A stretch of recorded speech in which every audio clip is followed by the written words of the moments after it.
어떤 그게 여기에 말한 간화선이에요.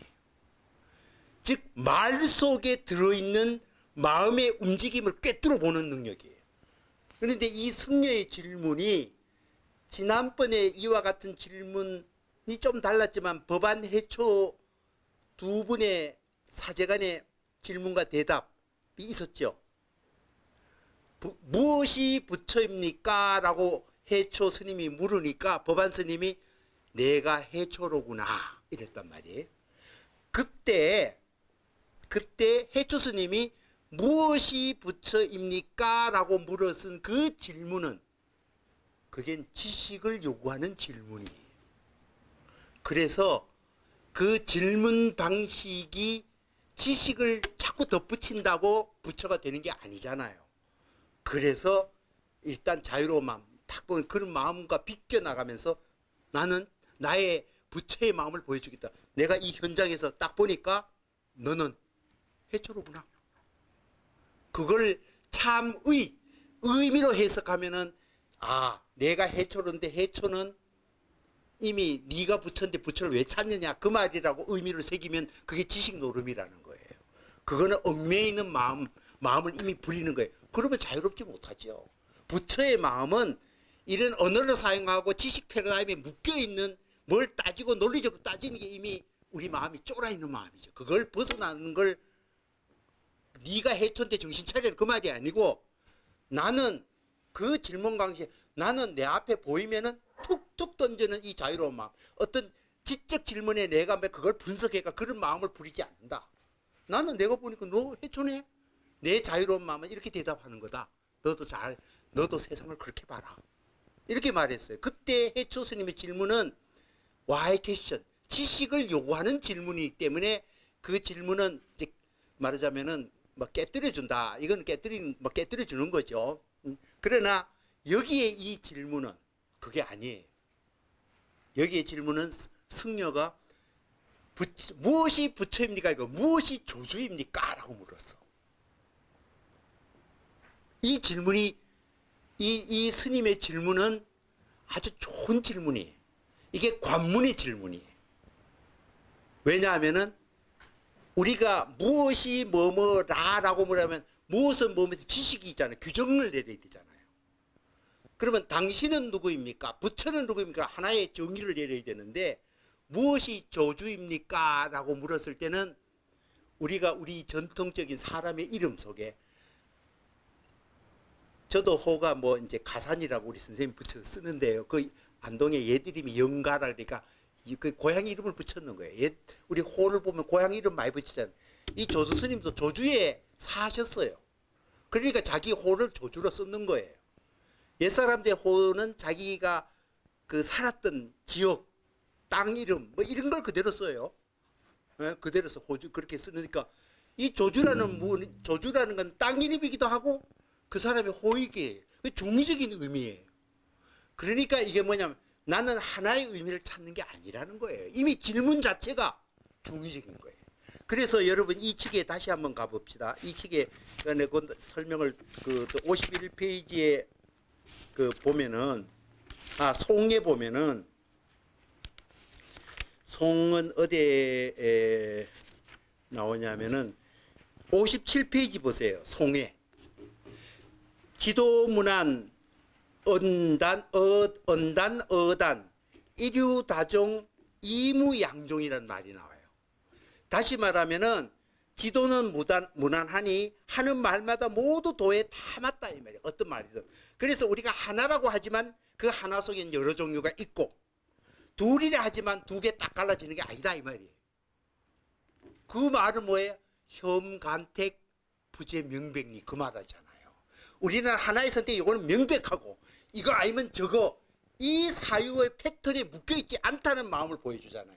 그러니까 이 스님이 묻는 질문은 조주라는 것도 당신 이름도 될 수 있고 조주 땅도 될 수 있고 중의적인 하나지만 여럿을 의미해요. 우리는 어떤 말을 하면 그건 하나의 의미는 하나에 해당해야 된다고 우리는 보죠.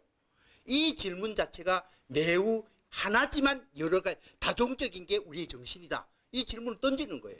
그걸 딱 보고 그래서 투관적 그걸 깨뜨려 보는 거예요. 이 조주 스님이. 그래서 툭 앉아. 그 관문을 꿰뚫는 힘을 보기 때문에 답을 싹 바꿔가지고 동문, 서문, 남문, 북문 이렇게 하는 거예요. 그렇게 대답한 거예요. 그래서 이 수시의 내용은 질문자의 관문, 질문자가 언어에 매몰되느냐, 사고의 패턴에 매몰되느냐 안 되느냐, 그 갈림길의 질문을 묘하게 던져요. 그걸 이 조주스님은 꿰뚫어 보는 거예요. 꿰뚫어 보면서 그걸 타고 조주성을 이야기하지만 그 조주성의 동문, 서문, 남문, 북문이 있지만 사실은 뭐예요? 자기 자신도 동일해요. 내가 고정된 게 아니라 나에게도 동문, 서문, 남문이 있듯이 넘나들고 누구나 내인데 들어올 수 있고 나가고 나의 사유 속에 어느 것도 들어올 수 있고 어느 것도 나갈 수 있다. 동시에 의미하는 거예요. 나의 정신은 그런 거다. 나란 존재도 그런 존재다. 조주성을 얘기하지만은 자기 사고의 고정화라는 걸 벗어난 거를 이런 묘한 하도로 얘기를 하는 거예요. 자유정신을. 그게 전신체지요. 전신체예요. 즉 같은 질문이지만 이걸 싹 바꾸어가지고 그들의 깨달음의 마음을, 자유로운 마음을 그 대답 속에 보여주는 거예요. 그러니까 이거는 질문과 대답이 아까 법안과 해초하고 다르요. 해초 스님은 지식의 어떤 정보를 요구한 질문이고 이 사람은 하나의 패턴, 고정된 지식을 추구한 질문의 중의적인 의미예요. 그걸 갖다가 그걸 꿰뚫어 보면서도 다의적인 의미, 즉 명백한 거라고 하나의 간택 선택을 하는 게 아니에요. 이것도 될 수 있고 저것도 될 수 있다. 한 말에는 수많은 다중적인 의미가 있다는 걸 알아요. 우리 정신도 그래야 되고. 그러면서도 그것에 적절한 답이 조주성의 동문, 서문, 남문, 북문이 있듯이 나에게도 동문, 서문, 남문, 북문 무엇인지 내 안에 거 나가고 들락날락 그러면서 나는 그렇게 살아가는 거야. 내 정신이 그렇게 문이 활짝 열려 있어. 이렇게 말하는 거잖아요. 그러니까 멋진 공안이에요. 그러니까 앞에 수시의 핵심이 우리가 만약 조주 스님처럼 이 관문을 꿰뚫어 보는 눈이 없거나 전신에 딱 같은 질문을 갖다 싹 바꾸는 그런 어떤 능력, 대기, 기능, 어떤 꿰뚫어 보는 능력과 이걸 몸을 바꾸는 그런 걸 딱 볼 수 있는 능력이 없다면은 우리 보통 사람은 어찌할 줄 모른다. 그래서 그러면은 무엇이 이 관문을 꿰뚫을 수 있는 안목이며 전신체인가? 다음 안목을 보자. 이 말이에요. 이미 다 설명을 했어요. 요 뒤에. 본칙 설명 그래서 다 한 거예요. 앞뒤 이렇게 같이 나누어 가면서요. 이 송으로 들어가겠습니다. 마음이 이렇게 급합니다. 한 시간에, 2시간에 걸쳐서 이 한 칙을 넘기려고 지금. 본칙은 했고요. 송 99페이지. 구리정기 벽면 내 삭가라한 절섬에 동서남북 문 상대 무한윤추 격불계. 하여튼 시가 참 멋있어요. 설두 스님은 이런 선시를 당대의 그 송나라 시대, 당송시대 중국의 시가 제일 발전할 때 아니에요. 그 시대의 그런 장르를 잘 습득해서 선시를 멋지게 이렇게 잘 써요. 구리는 구절 속에 우리 그 말의 구절 프레이즈 있잖아요. 그죠? 구절, 그죠? 한 구절, 두 구절. 구절 속에 정은 드러내다, 보이다 이 말이에요. 노정하다, 노출할 때 그 정자는 드러내다, 나타내다 이런 뜻이고 기연, 그러니까 말 속에 한 구절의 말 속에 기연을 드러내면서 벽은 가르다, 딱 갈라가고 얼굴을 드러내다, 딱 갈라서 그렇게 다이렉트로 직접 들이민다 이 말이에요. 들이민다. 그 우리말로 이거 하면 뭐라 그럴까요? 그대로 치고 들어오니. 예? 어구 속에 기연을 드러내면서 그대로 치고 들어오니. 누구가? 이건 승려의 질문이에요. 무엇이 조주입니까? 무엇이 조주입니까? 라는 질문을 이렇게 송했단 말이에요. 그러니까 무엇이 조주입니까? 라는 그 구절 속에는 기연, 그러니까 이 조주라는 요 질문, 이 사람도 되고 성도 될 수 있는 이 중의적인 의미 속에 우리가 자유로운 마음, 깨달은 마음의 자유로운, 언어에 구속되고 논리에 구속되고 사고 패턴이 구속되지 않는, 구속되어 있느냐 안 되어 있느냐를 묻고 있는, 그거를 지금 테스트하려고 탁 물은 거예요. 그러나 조주 스님은 그걸 딱 보면서 투관자안, 그 관문을 꿰뚫어보는 눈이 있었어요. 그 눈을 여기서는 사카라안이라고 그래요. 금강안, 차크라, 그 차카라. 그래, 이 번역을 한문은 금강이 뭐예요? 다이아몬드죠. 금강이 다이아몬드입니다. 지구상에 존재하는 물질 중에 견고한 것, 다시 말하면 강도가 가장 높은 것이 다이아몬드죠. 그러니까 보석 중에 최고죠. 다이아몬드가 가장 견고하다는 거예요. 그러니까 여러분, 금강은 무슨 뜻이에요? 금강경 있잖아요. 다이아몬드 수드라예요. 영어식 표현이. 그건 무슨 말이에요? 우리 마음이, 아까 우리 마음에 여러분들이 반야지혜, 즉 요 청정한 마음의 본질을 요 깨달이 요 언어에 실려 있는 그 배후에 녹여 있는 마음의 본래적 기능에 탁 눈 뜨면은, 마음의 힘에 대해서 탁 다가서면은, 그때 우리가 마음의 그 놀라운 힘에 대해서 믿음이 생겨요. 그러면 흔들리지 않아요. 그게 금강이에요. 흔들리지 않는 눈, 꿰뚫어 보는. 여기는 사크라안이 아까 투관자 안하고도 하는데, 그래서 금강을 부동심, 금강은 부동, 움직이지 않아. 마음이 흔들리지 않는다 이 말이에요. 기독교에서는 여기에 대응하는 게 뭐라고 용어를 쓰냐, 반석이라고 그래요. 튼튼한 바위, 반석과 같다. 이거 움직이지 않는다 이 말이에요. 우리 마음이라는 건 희한해서요, 어느 단계 쭉 갈 때, 아까 그 작심삼일 얘기했잖아, 그죠? 어떤 마음을 먹었어요. 그러면은 먹고, 예를 들면 매일 뭐 8시에 일어나는 사람이 내일부터는 새벽 5시에 일어날 거야 하고 이제 자명종을 시간을 맞춰놔. 그럼 때리는 그래요.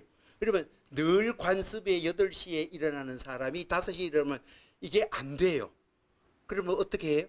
일어나겠다는 마음이 더 강할까요? 그냥 매일 하던 대로 8시까지 자는 마음이 더 강할까요? 그거 일어날 때 보면 뭐 2월 오늘 7일, 3월 달부터 하지 뭐. 오늘은 그냥 딱 끄고. 그러면 우리 마음이 뭐예요? 진 거예요. 이제까지 훈련된 마음하고 새로운 마음을 내는 힘이, 이게 지금 자기를 바꾸는 새로운 마음의 힘이 계속 관념적으로 무의식적으로 지켜온 힘에 자기 마음이 진 거예요. 그러면 이게 다 되돌아가요. 기껏 잘하다. 그런데 이게 몇 번 해도 어느 날 한번 빼코스에 보면 담배 한 3년 안 피우다 다시 피우면 또 확 피워요. 또 다시 빼코스에 버려요. 그래서 이걸 보통 프로테이지로 마음의 경험치를 어떻게 했냐면, 이게 10이라 그러면은 70% 능선을 올리면 그때부터 부동심, 이제는 마음이 안 흔들린다. 이렇게. 그래서 7단계가 부동심이라고 그래요. 그러니까 7단계 70% 레벨까지 쭉 강화해야 기존의 마음을 압제하고 되돌아가지 않아요. 그걸 불퇴전, 되돌아가지 않는 상태의 마음의 강도, 이렇게 말하죠. 그런데 어떻든 여기는 아까 투관자랑 똑같은 거예요. 그러니까 조주 스님의 눈에서는 이 승려의 질문, 무엇이 조주입니까? 라는 질문이, 우리가 언어를 쓰고 있지만 그 언어가 우리를 죽이기도 하고 언어에 매몰되기도 하고 언어를 활용해 가지고 오히려 자유롭게 언어를 쓰면서도 언어에 묶여있지 않는 마음은지, 그걸 지금 관문으로 딱 던지는 질문이거든요. 그거를 꿰뚫어 본다 이 말이에요. 사카라안, 즉 투관자 안에게는 그 티끌 없는 걸, 이 사람이 질문의 속에 들어있는 마음을 그대로 읽어내요. 그거를 절섬에, 섬은 섬섬옥소할 때 가는 실이잖아요. 애는 티끌이에요. 가늘 실처럼 가느다란 그런 것이 이 마음속에, 즉 조주 스님의 마음속에는 티끌 하나도 잡아낼 수 있도록 이 투관자 안이 있는 거예요. 마음 딱 쓰면 저 사람 마음이 어떤지 대부분 안다 이 말이에요. 응? 요 가난한 티끌도 잡아낼 수 있는 금강 안을 가졌기 때문에 그 질문에 대해서 동서남북 이렇게 딱 대답을 할 수 있었다 이 말이에요. 응? 그래서 무한은 뭐 말 그대로 무관이죠, 그죠? 계속 이 말이에요. 응? 반복적으로 윤추는 철퇴를 계속 빙빙 돌린다 이 말이에요. 빙빙 돌려가지고 문을 두드리려고 그래도 이거는 이 승려, 즉 질문하는 승려가 조주 스님을 향한 얘기. 자기는 이 질문을 탁 해가지고 뭔가 두드려 깨가지고 하는데 이 조주 스님의 깨달음 세계는 이미 금강 사크라 안목을 가요. 흔들리지 않아요. 그런 질문 따위에 걸려가지고 다운되지 않아요. 그래서 열리지 않는다. 안 깨진다 이 말이에요. 그래서 이건 칭찬하는 송이에요. 오늘은 이 다음 시간에 조금은 다시 이렇게 정리를 하겠는데요. 오늘 그 핵심은 이 칙의 수시에 나오는 용어의 핵심은 투관자 안, 그리고 전신처라는 말이 중요하지만 사실은 이 칙 전체는 우리가 그 조주 스님의 이 칙에서 나오는 그 혐간택, 부재명백. 그러니까 이 말은 무슨 말이냐면 여러분이 인생을 살아갈 때 마주치면서 마음을 어떻게 먹어야 되느냐 할 때 이걸 기억하세요. 다시 말하면 우리가 꼭 뭐든지 분명히 해야 된다고 따져야 되나? 그 말이에요. 아니 뭐 이것도 될 수 있고 저것도 되는데 그 말이 안 돼 그러고 신경질 내고 그렇게 달려들려고 좀 할 필요 없어요. 뭐 할 수 없는 거지 뭐. 응? 아니, 명백하지 않는 거를 그대로 지켜볼 수 있을 때 내 마음이 자유로운 거예요. 끝까지 물건 늘어지고 누가 많으냐 저양 촉번처럼 따지고 이 뿔 가지고 들이박으려고 그러면은 못 살아요. 실제로 그렇지도 않고 우리가 그런 논리에 그것이 우리가 살아갈 때 얼개를 서로 인간관계에 이렇게 풀어갈 때 그 논리도 필요해요. 관계도 있고 법칙도 필요하지만 그 법칙이 절대적이거나 내 마음을 지배하는 절대적 원리거나 그렇게 받아들이지는 말란 말이에요. 내가 쓰면서도 그거 뭐 임시적으로 그래서 지난번에 제가 용수의 중론에 꼭 얘기하는 세 마디를 꼭 기억하시라고 그랬잖아요. 우리가 다시 먼 과거로 돌아가면 용수 스님은 우리 마음에서 일어나는 여러 가지 생각, 그게 주로 언어로 돼 있잖아요. 언어로 돼 있어요. 언어로 된 수많은 생각, 이 기억 같은 이런 것들이 그걸 어떻게 대해야 되느냐 세 가지 관점에서 보라고 그랬잖아요. 하나는 그 실체가 없는 생각이 내가 요렇게 있으니까 그거 꼭 바깥에 요렇게 돼야 돼. 요거 객관적이야. 요건 진리야. 그런 거 없어. 사실 내 생각은 사실은 구름 뜬구름과 같은 거 실체가 없는 생각이다. 그래서 그걸 공이라고 그래요. 즉 공이라는 거 바깥 사물의 공이라는 뜻이 보다는 진짜 적용해야 될 거는 내 머리 안에 나의 사유 속에 떠오르는 생각은 이건 실체가 없는 거다. 그 생각이에요. 우리는 실체가 있다고 생각하면 그때부터 강박관념에 사로잡히고 집착을 하게 돼요. 우리 안에 떠오르는 모든 생각은 뜬구름과 같은 거다. 거품과 같은 거다. 라고 생각을 해요. 그거 첫 번째이고 두 번째는 뭐예요? 그거 임시적으로 쓰는 거야. 임시적으로 쓴다는 거는 필요는 하다 이 말이에요. 공이니까 헛되니까 없다 이렇게 말하면 안 돼요. 우리의 생각이 생각과 생각을 나누고 대화를 하고 다 필요하죠. 다만 그거는 마치 건물 지을 때 바깥에 이렇게 틀 만들잖아요. 바깥에 그 뭐 벽돌도 올리고 시멘트도 올리고 이렇게 가교 같은 거 만들잖아요. 층계층계로. 그 건물 다음 거 부시잖아요. 그 갓을 임시로 설정해놓은 계단이고 뭔가를 만들기 위한 거예요. 우리의 생각도 임시로 설정한 거예요. 그냥. 거기에 붙들려 가지고 우리가 막 마음 다칠 필요 없고 고집 부릴 필요가 없다는 거예요. 임시적으로 임시적이다라는 말은 뭐예요? 헛되다는 뜻이 아니고 헛되다는 건 앞에서 했어요. 그러니까 허망한 거고 다시 말하면은 실체가 없는 거고, 두 번째는 뭐냐, 임시적으로 된 거다. 그럼 임시적이라는 건 뜻이 뭐예요? 쓸모가 있다 이 말이에요. 쓸모가. 건물로는 이제 바깥에 이거 만들어놔야 올릴 거 아니에요. 얼마나 쓸모가 있어요. 임시적이라는 말을 보통은 그것도 헛되다고 해서, 근데 헛되던 게 아니고 그것이 굉장히 실제로 우리가 인간관계를 하고 세상 살아갈 때 쓸모가 있는 거다. 언어와 개념은 다 쓸모 있지요. 그러나 그 지가 만든 생각에 너무 고착돼가지고 절대적이라고 믿고 그렇게 하지 말라 이 말이에요. 그리고 특히 마지막에 우리 생각에는 항상 간택하려고 그래. 이것 아니면 저것. 안 그러면 논리적으로 금방 이것이면서 저것이면서 이게 말이 되냐. 우리 정신 건강을 위해서는 그 선택 안 하는 게 좋아요. 그게 중요해. 중간. 이럴 수도 있고 저럴 수도 있고 이것 속에 저거 있고 저것 속에 이럴 수 있어요. 그런데 그 생각을 하게 되면은, 그런데 이게 여러분 말할 마다 뭐 이야기할 마다 뭐 그럴 수도 있고 이럴 수도 있지만 이러면 여러분 신경질 나죠. 우리가 대화를 하는데 그렇게 말하면 어떡해. 그러니까 남에게 적용하는 말이 아니에요 이거. 내가 내 나름대로 판단을 할 수는 있지만 자기 자신이 이게 진짜 옳은 거야 절대적이다 이렇게 속마음으로 그렇게 믿지 마라 이 말이에요. 말은 할 수 있죠. 그게 임시적인 거예요.